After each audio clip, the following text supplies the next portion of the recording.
좋은 아침입니다. 새해 특별 새벽 기도의 마지막 날입니다. 오늘 이 말씀도 여러분에게 한 해를 살아가는 한 해의 삶을 들어올리는 지렛대가 되는 그런 은혜가 있기를 바랍니다.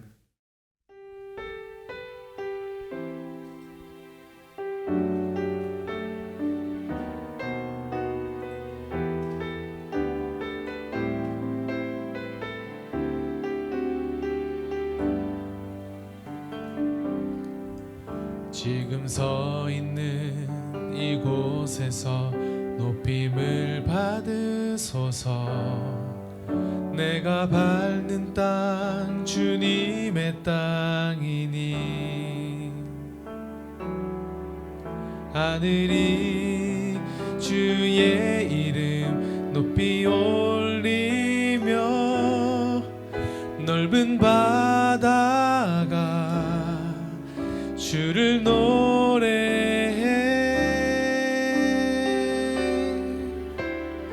모든 만물 주를 경배해. 모든 입술 주를 찬양해. 천지를 만드신 만물의 통치자 높임을 받으소서. 내 평생에 주의 이름 높이며 어느 곳에서든지 주님을 예배하리라. 내가 밟는 모든 땅 아버지의 영광이 선포되야 하리. 찬양하며 주님을 예배할 때 하늘 가득한 주의 영광 보리라. 나를 통하여 나의 입술을 인하여 주의 이름 높임을 받으소서.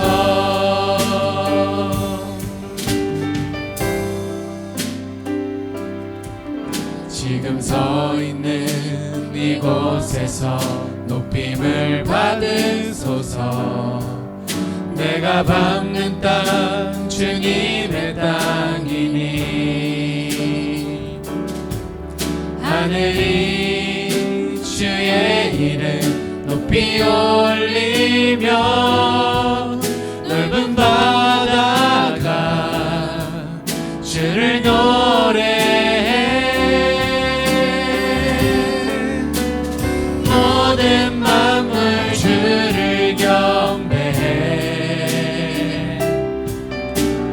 모든 입술 주를 찬양해. 천지를 만드신 만물의 통치자 높임을 받으소서.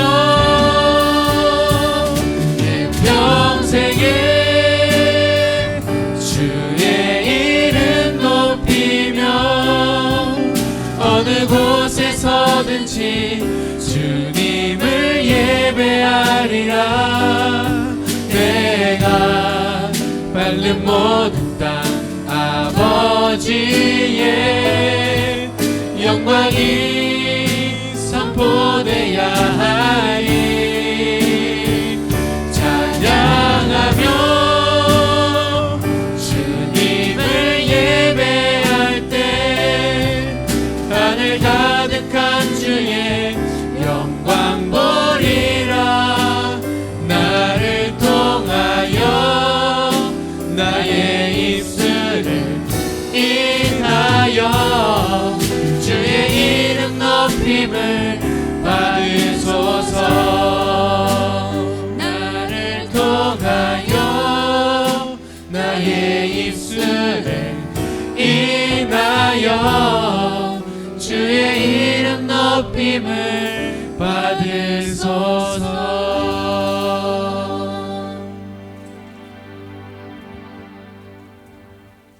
오늘 하나님께서 우리에게 주시는 말씀은 창세기 35장 1절에서 5절 말씀입니다.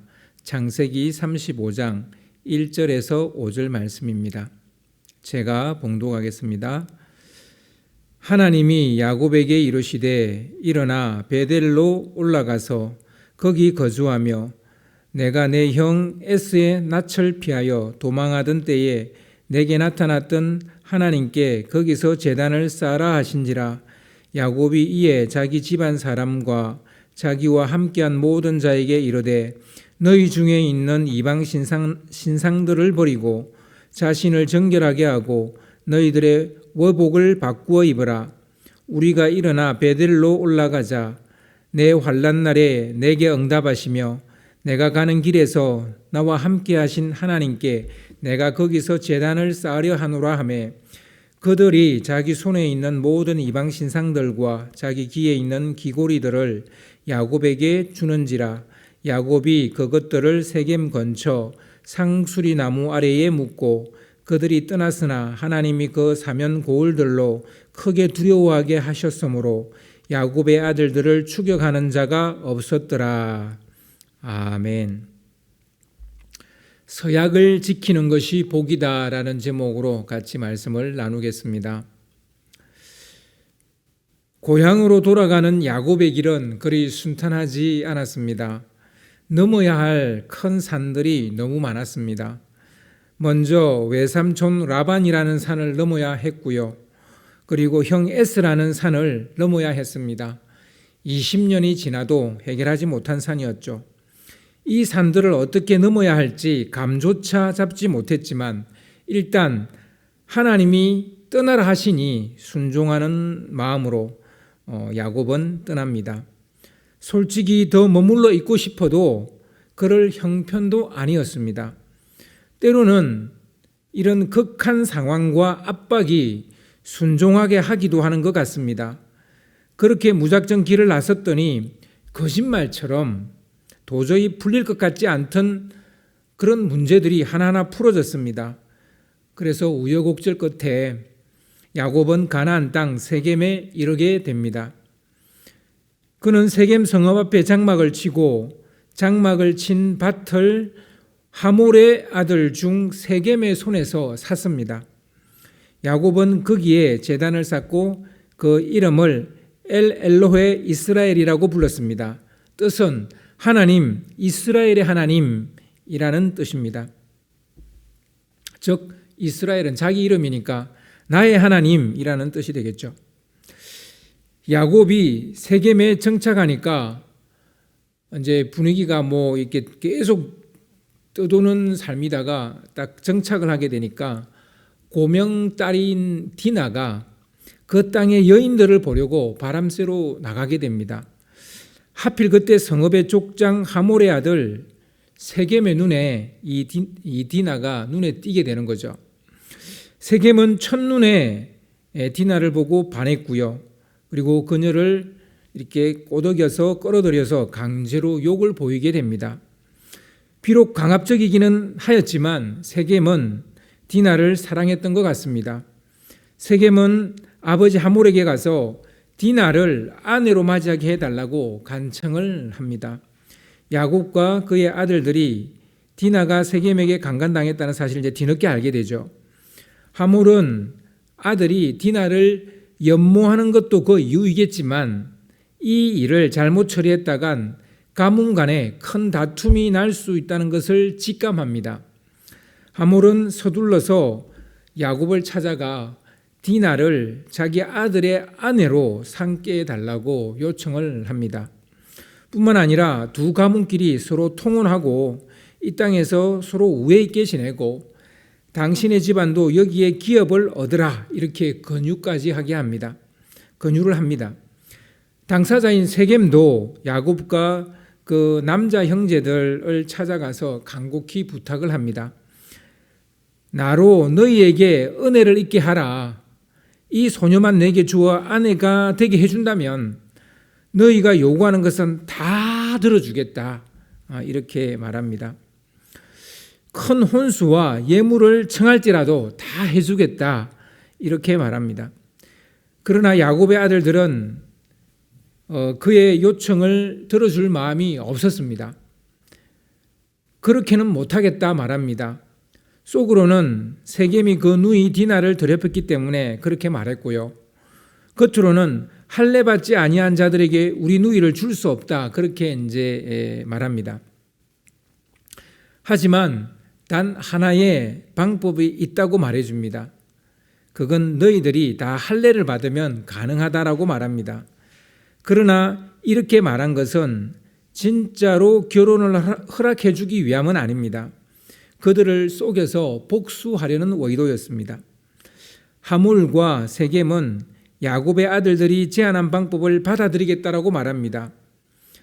세겜은 디나를 진심으로 사랑했기 때문에 지체치 않고 자기와 가문의 남자들로 하여금 할례를 받게 했습니다.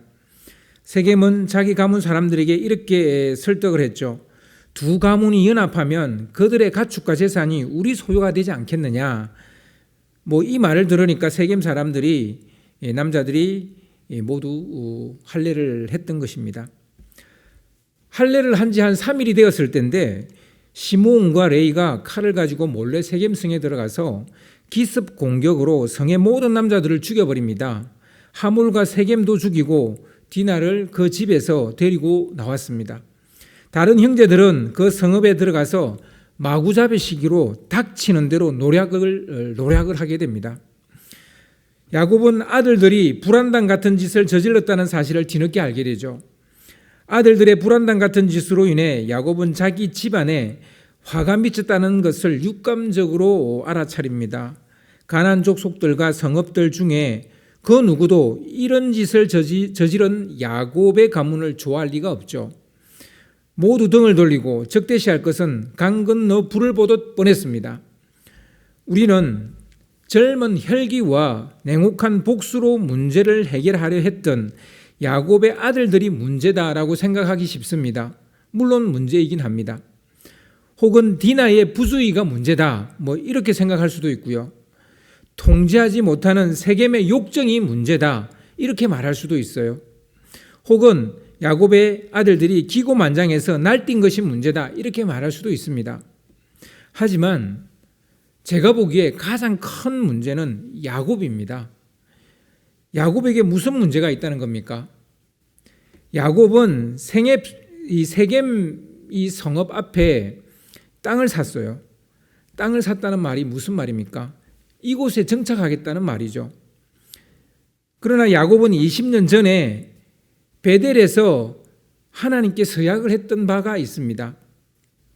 하나님께서 자기를 평안히 아버지 집으로 들어오게 하신다면 자기가 베고 자던 돌을 기둥으로 세웠던 이곳을 하나님의 집이 되게 하겠다 그랬다고요. 그렇게 서약을 했어요. 이 말은 여기에 하나님의 제단을 쌓고 예배를 드리겠다 이런 뜻입니다. 그런데 야곱은 이 서약을 까맣게 잊고 세겜에다 단을 쌓고 제사를 드린 겁니다. 그리고 그 땅을 샀어요. 만약 야곱이 서약을 지켰다면 가정에 이런 불상사도 일어나지 않았겠죠. 디나가 겁탈을 당하는 일도 아들들이 불안당이 되지도 복수도 저지르지 않았겠죠. 그리고 다른 가나안 족속들이나 성읍들로부터 적대적 존재가 되지도 않았을 것입니다. 야곱이 서약을 지키지 않으니까 이런 불상사를 주셨다는 거예요. 그런데도 깨닫지 못했어요. 야곱이 깨닫지 못하니까 하나님께서 친히 나타나셔서 야곱에게 베델로 올라가라 이렇게 말씀하시는 거죠. 올라가서 그곳에서 하나님께 제단을 쌓고 예배를 드리라 이렇게 하나님이 말씀하십니다. 야곱은 늦었지만 정신을 차리고 순종을 합니다. 가족과 자기와 함께하는 사람들에게 이방 신상을 다 버리라고 말합니다. 모두 자신을 정결하게 하고 워복을 바꾸어 입으라고 명합니다. 그리고 베델로 올라가자 이렇게 말합니다. 환난 날에 응답하시고 내가 가는 길에서 나와 함께 하신 하나님께 내가 제단을 쌓고자 한다라고 그렇게 말하면서 베델로 올라갑니다. 하나님은 야곱이 태어나기도 전에 그를 사랑하셨습니다. 그가 믿음의 3대여서 복의 복을 더하여 주셨습니다. 하지만 그런 그도 진정으로 하나님 앞에 겸비하지 않으니까, 서약을 지키지 않으니까 생각지 못한 어려움을 당하게 내버려 두신다는 사실을 알 수 있는 겁니다. 하지만 다시 하나님 앞에 겸비한다면 하나님께서 그 사명 고울들로 하여금 크게 두려워하게 하셔서 야곱과 그의 아들들을 추격하지 못하게 하신다라고도 말씀하십니다. 여러분, 무엇이 복입니까? 형통과 보호하심이 아니겠습니까? 하나님과 맺은 서약을 지키고 하나님을 예배하는 자로 겸비한다면 이 복이 우리에게 들어오게 되는 것입니다. 그래서 오늘 마지막 날인데요. 여러분, 형통과 보호하심의 복을 받기를 원한다면 하나님께 맺은 서약을 지키십시오. 우리는 예수님을 믿겠다고 서약을 한 사람입니다. 그런데 예수님에게 등을 돌리지 마세요. 예수님 외에 다른 것을 보지 마세요. 그리고 우리는 예수님이 행하신 그 일들을 경배하고 찬양해야 됩니다. 우리는 예배자로 서야 됩니다. 이것이 우리가 하나님께 맺은 서약입니다. 이렇게 살 때 우리가 진정한 형통과 보호하심의 복을 받게 되는 줄 믿습니다. 2024년 한 해가 여러분에게 그런 해가 되기를 주님의 이름으로 축원합니다. 기도하겠습니다. 참 좋으신 아버지 하나님, 2024년을 우리에게 주셨습니다. 올 한 해가 하나님의 형통하심과 주님의 인도하심과 보호하심이 있기를 원합니다. 우리가 이것을 간절히 바라고 원하옵는데 만약 우리가 하나님의 말씀을 듣지 아니하고 순종하지 않고 서약을 지키지 않고 하나님을 예배하는 자리에 서지 않는다면 하나님께서는 이 복을 거두어 가신다는 사실을 오늘 말씀을 통해서 깨닫게 됩니다. 진정으로 우리가 복 받기를 원한다면 서약을 지키는 자 되게 도와주시옵소서. 늘 하나님 앞에 예배자로 서는 자 되게 도와주시옵소서. 그래서 올 한 해가 주님의 형통케 하심과 보호하심과 인도하심이 우리 가운데 온전히 굳건하게 있기를 간절히 바라고 원합니다. 그런 한 해가 되도록 주님, 우리의 믿음과 또 우리의 마음을 붙잡아 주시옵소서. 그렇게 우리 가운데 일하실 주님을 믿습니다. 그렇게 일하실 주님의 이름을 찬송합니다. 감사드리옵고 이 모든 것 우리 주 예수 그리스도 이름으로 기도드렸사옵나이다. 아멘.